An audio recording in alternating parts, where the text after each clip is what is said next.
So, Stage Manager. What is it? Who would use it? Why would you use it? All things we're going to talk about today. Let's get into it. So for just a little bit of context here, I've been using an iPad Pro as my main form of computing since 2018. Back then, it was iOS 12 that was running on the iPad Pro, and then eventually it turned into iPadOS 13 when they separated iOS and iPadOS. And ever since then, we've been wanting the iPad to be closer to macOS with floating windows, better multitasking, and then Apple with iPadOS 16, a little over 2 years ago now at this point, gave us Stage Manager, which was the first inkling of being able to have true multitasking on the iPad that wasn't split view. It came with a lot of hype in the beginning and I was very happy about it, but then I remember there was a lot of limitations with iPadOS 16, so I stopped using it, and now with iPadOS 18, it's kind of come into form and I use it way more often than people think. So in this video, we're going to talk about which iPads actually support Stage Manager, because unfortunately it's not all of them, although more and more are now supporting it. Secondly, what it's like running Stage Manager on the iPad itself. And lastly, what it's like running Stage Manager with an extended monitor alongside your iPad. So now let's get into which iPads actually support this new Stage Manager function. So as I said, Stage Manager was introduced with iPadOS 16, and funny enough, and I actually don't use it, but Stage Manager is fully accessible on macOS as well. And leave a comment down below if you're a Mac user that uses Stage Manager and how do you use it, because I haven't really seen a real reason why anybody would use Stage Manager on Mac when you already have the traditional floating windows. But again, when it comes to supported Apple devices or supported iPad devices, you're looking at any new iPad Pro from 2018 and newer. So that means even the A12X iPad, the A12Z iPad, and then of course the M series iPads will be able to run this. And then also on the iPad Air front, any M series iPad Air, so the M1, M2, M3 iPad Air, they can all run Stage Manager both on device and with an extended monitor. So currently the cheapest entry point to Stage Manager is going to be the entry-level 11-inch iPad Air that right now on Amazon is actually $549, and I think that's probably the best deal when it comes to iPads right now. So now we have the supported devices out of the way, let's pull up the iPad screen here and talk about what Stage Manager is like, go over all the different use cases, the different functionalities, the nuances, and all the limitations that come with Stage Manager on the iPad itself. Let's pull that up. And again, for some additional context, I am running the latest M4 iPad Pro, running iPadOS 18.4, and I do have the version that has 16 gigs of onboard unified RAM, so I have 1 terabyte of storage. So this is probably the best use case for Stage Manager and the one that has the fewest amount of limitations in terms of being able to run this, so I do want to give that in terms of a caveat. But again, you can use this on a 2018 iPad Pro if you want to. It might run a little bit slower, but overall, the idea here is the same and the functionality is exactly the same.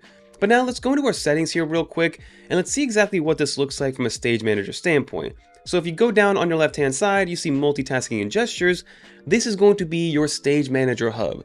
You have a couple of different options, and this is more so about multitasking than it is Stage Manager, but you have 3 multitasking options. You have it completely turned off, you have the split view and slide over, which is going to be the more traditional version of multitasking that we've grown to either know, love, or hate when it comes to the iPad Pro. And I've actually seen some situations, and I'll show you guys later on, where split view is actually more beneficial than Stage Manager. And then lastly, you have Stage Manager over here, and then if you tap on it, it's going to turn on Stage Manager right away.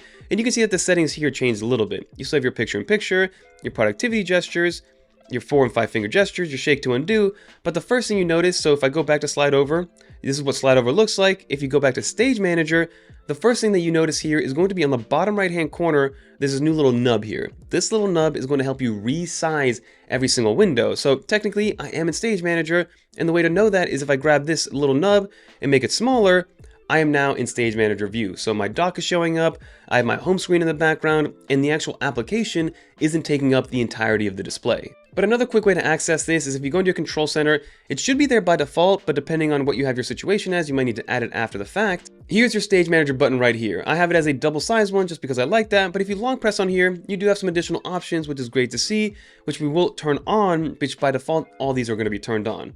So this is going to be your Stage Manager view. If you go back into your settings as we have right here, this is what the view is going to look like. Now, in terms of what Stage Manager allows, so funny enough, if you just tap on any application, it'll actually remove the last window and put it over into your slide over, which is going to be over here on the left hand side, which you pull up by pushing your mouse all the way to the left.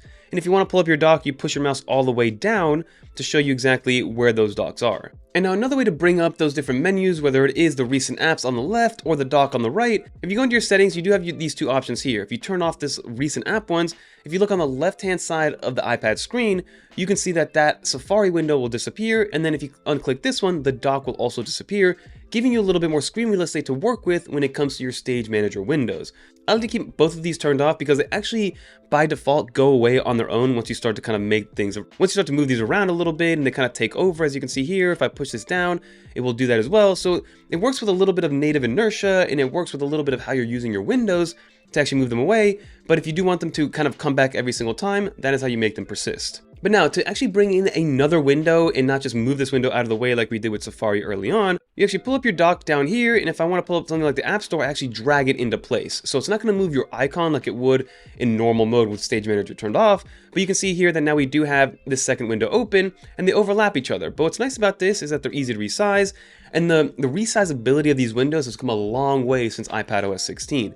I remember with iPadOS 16, there was only like 4 or 5, maybe 6 different sizes per application, but now it's relatively infinite. I'm not going to say it's going to be automatic or any single size, but I want to say there's tens if not hundreds of different resizabilities when it comes to these windows. But now, the limitation that you have here in terms of how many you can have open is actually 4. So if I pull up, let's say, the Home application, that's going to be the 3rd one. Let's say I pull up the Files app, that's the 4th one. And if you pull up a 5th one, then the one that was used least often, or the one that was used first in here, which in this case should be Safari. So if I want to open up ChatGPT, it'll kick out the other one. So as you can see, it actually kicked out, not Safari, but it kicked out the App Store. And you can see how these are now bundled up in the new multitasking menu. So now you can actually nicely resize this. So if you want to have like a quad box, you can do that. Although you do have to do it manually. There is no automatic way to kind of snap these into place, which I really wish that Apple would kind of figure that out. And then when it comes to resizing windows, honestly, each application, well, albeit most of them are the same in terms of how you can resize them and what can be resized, some of them do have some limitations in terms of how small they can be, and some applications don't even let you resize them at all past just being a floating window.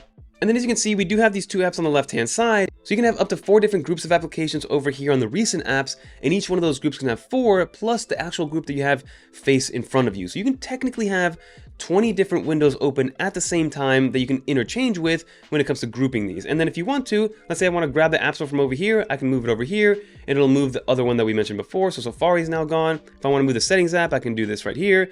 And Settings is a good example of it cannot go that small. So for instance, the smallest that it can go is this size right here, versus some of these other ones like the App Store, you can make it go as small as something like this. Now you're probably wondering, can you use multiple applications or multiple instances of the same application?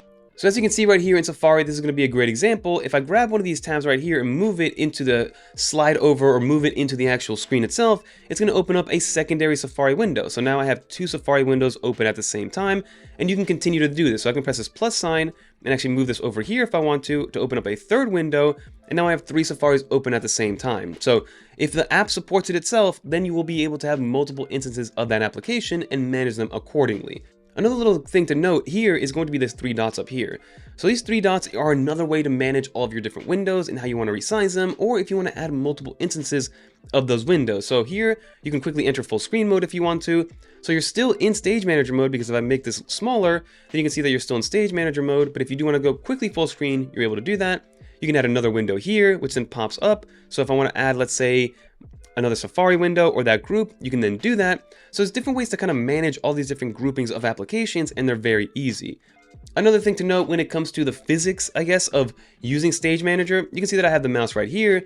I'm dragging with 2 fingers to kind of scroll through this. If I just hover over this one right here, I can actually control it here without actually tapping on it itself. You can see that this Safari tab is still behind some other ones, but because my mouse tracker is on top of this Safari window, I can still scroll through these, which is great to see. And if I want to bring it forward, you just tap on it, and it's very self-explanatory. So the way that I've kind of equated this is that it's a traditional way of multitasking, but a little bit more playful, a little bit more rounded. It's kind of like, it lacks a little bit of professionalism, and I mean that in a good way, where not everything is squared off. I do wish that Apple would bring over the little dots up here on the left-hand side, like the red, the green, and the yellow, to minimize, to add, to kind of full screen, and to X out of different ones of these applications, because the only way to do that right now is to go through here and then close out of the application or that window, and you can do that to completely close it, or you can minimize it by putting it into the recent application. So again, that is going to be Stage Manager on your iPad physically, another way to multitask if you want to, and that's something that I use a lot. And then one more thing that I do want to show off here when it comes to pulling up applications, because you cannot actually go to your app library from here. So if your application that you do want to use is not in your dock itself, you can't actually grab it. The only way to do that is if you command space to search for that application. And let's say I want to pull up something like the Blackmagic cam, I can then grab this, pull it over, and then pull it up right here. So this is something to take note of. I use this a lot. For instance, this Blackmagic camera, I use it as my viewfinder, and then I actually pull up something like ChatGPT that I have right here, pull it next to it, or something like my notes, to then be able to recite or use it for scripting or for research data that I need to have, so I can have it side by side to know what's going on. So that's everything that you can use with Stage Manager on the iPad. Now let's migrate over to an extended monitor, which I want to show off briefly. Alright, so now we're using this M4 iPad Pro. I have a 5K BenQ monitor that I'm connecting via a Thunderbolt cable right here.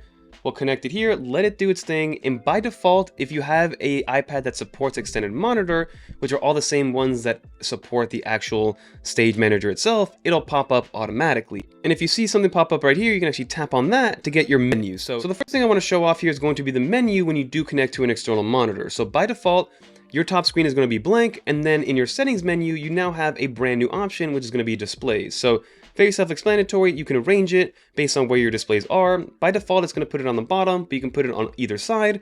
And then you have your main setup right here, which is going to be my BenQ monitor. You can even go in here and change up the display zoom. So for me, I like to have it as more space to make it as small as possible to be able to fit as many applications as I can on here. And then you can go between HDR and SDR if your actual display supports it. Highly recommend checking this one out, and I do have a review on this one coming out very soon. But now, the way that I actually like to set this up is, by default, on top here, you're going to be running Stage Manager. You cannot do split view, you cannot use slide over on this top menu, versus down here you can. So something that I like to do is, for instance, let's open up Safari here, and by default, if you tap on the dock on the actual display itself, it'll show up on the display. But it's going to be the same idea here. So you're able to resize it, and you can take up the entire display if you want to. You can hit on the 3 dots and you still have everything. So enter full screen mode if you want to. Everything works very well. Like, this makes it feel like I am running a version of Mac OS that can be very easily used. Now, if I want to open up another application, I go down here, use a little inertia to, let's say if I want to pull up the Files application, same idea happens here. I got the Files app. I can move this out of the way. I can get more space with it. I can make this a little smaller if I want to. Move it out of the way, again, resize it to however I see fit, and you can see that with the actual display in the extended monitor, you get a lot more options when it comes to resizing and how much you can fit, because it actually scales perfectly. You do not need a 5K monitor. This works with any monitor, whether it is with Thunderbolt, USB-C, HDMI, DisplayPort, however you decide to plug your iPad into that monitor, it'll scale very nicely. But now what I like to do on the actual display down here is I like to use the actual split view. So if I want to go here, I can go multitasking, do a little split view down here. Let's open up, let's say LumaFusion if I want to. Now I have both of these running side by side in their iPad form factor. And then up here, I have my floating windows, which work perfectly. And then in terms of little nuances that you see, you have the ability to add another window, you can minimize it. And then what's nice is that you can actually move the different options or different applications from the extended monitor down to your iPad and vice versa. So if I click on this right here, I can actually move it to display. And now I have Twitter opened up over here, and I can actually full screen this if I want to. So if you want to enter a full screen Twitter, you can definitely do that, which is amazing to see. So extended monitor really opened up my eyes into what can be done and what it looks like to use your iPad as your main computer when you are running a full extended display. And with iPadOS 17 and 18, making it more variable, being able to open more windows and being able to open those windows and resize them is something that I've been absolutely loving with my experience on the iPad Pro. And so hopefully this helps shed some light on the capabilities of something like a Stage Manager functionality on your iPad. Again, iPadOS and macOS, I don't think will ever come together. We're never going to get macOS on iPadOS, at least running natively. And if we do, it's going to be decades down the line when we create one kind of pane of glass that runs everything. But for now, this is going to be the situation that we're in. And Stage Manager has been a welcome addition over time. Like I said, when it first came out, I was trying to go all in on it, but it was still pretty restrictive. And then iPadOS 17 and 18 really opened it up. So I went from using it a little bit to kind of saying this is a complete gimmick and a waste of time to now me using it almost on a daily basis. Like I'm able to edit these videos in a large 5K display and I'm not stuck to the iPad display. Although the iPad display is one of my favorite things of all time. But at the end of the day, you're now able to multitask with up to 20 different windows if you want to. You can use an extended monitor. If you technically want to, you can have 20 on the monitor and 20 on the iPad. And if your iPad can handle that from a RAM standpoint, then you can have 40 multitasking windows open simultaneously with the RAM at least holding onto it as best as possible. So it's kind of limitless when it comes to being able to multitask on the iPad, and I no longer think that multitasking or the lack of multitasking is a limitation on the iPad or a reason not to get an iPad versus a Mac. Albeit, probably the Mac is going to be easier or the most familiar for most people, but if you're willing to go through the learning curve a little bit, Stage Manager, I think, is a fun little surprise. But that'll do it for this video, everybody. Leave some questions down below of maybe something that you have that I didn't cover with the Stage Manager. I tried to go over the settings, the capabilities, the support, what you can do with it, and all the different limitations that it does have, but there's always something that I could have left out, so definitely leave some comments down below. If you made it to the end, leave a little dolphin in the comments down below so I know you made it to the end. And if you want to watch more videos like this one, definitely check out one of these videos right here. And until next time, I'm Fernando. Peace, everybody.